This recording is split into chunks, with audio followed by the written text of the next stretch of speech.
অপেক্ষা করুন, পশ্চিমবঙ্গের মুখ্যমন্ত্রীও জেলের ভেতরে ঢুকবে, চাকরি বিক্রি করে জেলের ভেতরে ঢুকবে। আর ছোটবেলায় কবিতা পড়তাম না, হ্যাঁ, অমুক যাবে শ্বশুর বাড়ি, খোকা যাবে শ্বশুর বাড়ি, সঙ্গে যাবে কে? বাড়িতে আছে হুলো বিড়াল কোমর বেঁধেছে। এরপরে এই কবিতা পরিবর্তন হয়ে যাবে, দিদি যাবে তিহার জেলে, সঙ্গে যাবে কে? দিদি যাবে তিহার জেলে, সঙ্গে যাবে কে? বাড়িতে আছে হুলো ভাইপো কোমরে বেঁধেছে।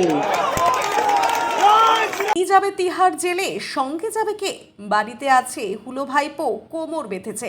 এমনই মন্তব্য করলেন বিজেপির রাজ্য সভাপতি সুকান্ত মজুমদার। মথুরাপুর লোকসভা কেন্দ্রের বিজেপি প্রার্থী অশোক পুরকাইতের সমর্থনে বুধবার গঙ্গাসাগরে হরিণবাড়ি এলাকায় একটি জনসভা করতে আসেন বিজেপির রাজ্য সভাপতি সুকান্ত মজুমদার। বিজেপির রাজ্য সভাপতি এই দিন একাধিক দুর্নীতি নিয়ে রাজ্য সরকারকে বিঁধলেন। তিনি বলেন, রাজ্য সরকার একের পর এক দুর্নীতির সঙ্গে যুক্ত, শুধু সময়ের অপেক্ষা দুর্নীতিগ্রস্তদের ঠিকানা হবে জেলে। তৃণমূল চাকরি থেকে শুরু করে সবকিছুই চুরি করেছে। চাকরি চুরির দায়ে রাজ্যের মুখ্যমন্ত্রী জেলে যাবে, এটা শুধু সময়ের অপেক্ষা। তিনি আরো বলেন, মুখ্যমন্ত্রীর মাথা খারাপ হয়ে গিয়েছে। তিনি আমাকে আর শুভেন্দু অধিকারীকে কুলাঙ্গার বলছে, কিন্তু আমি বলবো, কুলাঙ্গার বলতে যারা কুলের নাম পোড়ায় তাদেরকে কুলাঙ্গার বলে। আপনি চারপাশে আশেপাশে দেখুন, আপনার বাড়িতে এই বড় কুলাঙ্গার রয়েছে, বাংলার সব থেকে বড় কুলাঙ্গার। কার্যত নাম না করে অভিষেক বন্দ্যোপাধ্যায়কে কুলাঙ্গার বললেন বিজেপির রাজ্য সভাপতি সুকান্ত মজুমদার। দেখুন, সন্দেশখালী সমস্যার সমাধান হয়নি। মুখ্যমন্ত্রী সন্দেশখালীকে রাজনৈতিক কাজে ব্যবহার করতে চাইছেন।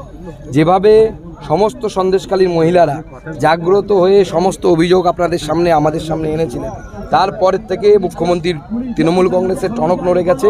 যেন তেন প্রকারে পয়সা দিয়ে হোক, পুলিশ দিয়ে হোক, তাদের যে বয়ান, তাদের যে অভিযোগ, সেটাকে পরিবর্তন করার জন্য চেষ্টা করছে। এটা কি হচ্ছে দাদা, যে ভাইরাল ভিডিও সিরিজ নাম করে মমতা বন্দ্যোপাধ্যায়, অভিষেক বন্দ্যোপাধ্যায় সন্দেশখালী ইস্যুটা ঘুরিয়ে দেওয়ার চেষ্টা করছে? একদম ঘুরিয়ে দেওয়ার চেষ্টা করছে, কিন্তু ঘুরবে না। কারণ এর আগেও মানুষ দেখেছে সাগর ঘোষ হত্যাকাণ্ডে যে ছেলে অভিযোগ করেছিল তাকে অনুব্রত মণ্ডল পরে ব্যবস্থা করে নিয়েছিল। সে বলেছিল না, আমার বাবা খুন হয়নি। সবাই জানে খুন হয়েছে।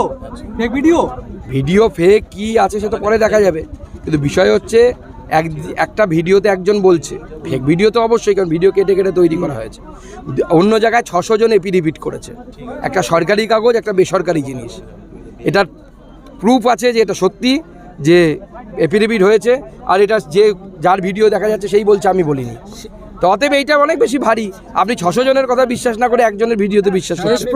শেষ প্রশ্ন, যে অমিত শাহ গতকাল বলেছেন আমরা ক্ষমতা এলে 100 টাকা বাড়বে লক্ষ্মীর ভাণ্ডারে, আপনারা বলছেন 3000 টাকা। কোনটা ঠিক? এটা তো ধন্দে পড়ে যাচ্ছে। দেখুন, এটা তো রাজ্য ঠিক করবে, রাজ্য ঠিক করবে।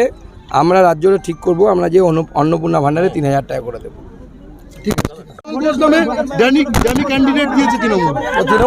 তৃণমূল তো চেষ্টা করবে। তৃণমূল অনেক জায়গাতে এরকম করেছে, আমাদের ক্যান্ডিডেটের সেম নামে লোক দিয়েছে। মথুরাপুরে কি হয়েছে? এরকম হয়েছে আমাদের জানা নেই। মথুরাপুরে চলুন।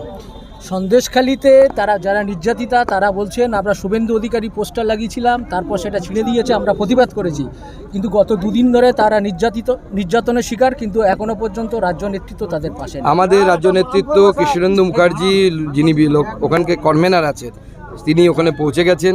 তিনি সমস্ত কিছু, তার মাধ্যমে আমরা খোঁজখবর রাখছি, সমস্ত বিষয়ে যোগাযোগ আছে। ওনারা হয়তো এখনো জানতে পারেননি, কৃষ্ণেন্দু মুখার্জিকে দায়িত্ব দিয়ে ওখানে রাজ্য পাঠিয়েছে, আমি পাঠিয়েছি। দাদা, এই যে সন্দেশখালীতে ফের মহিলা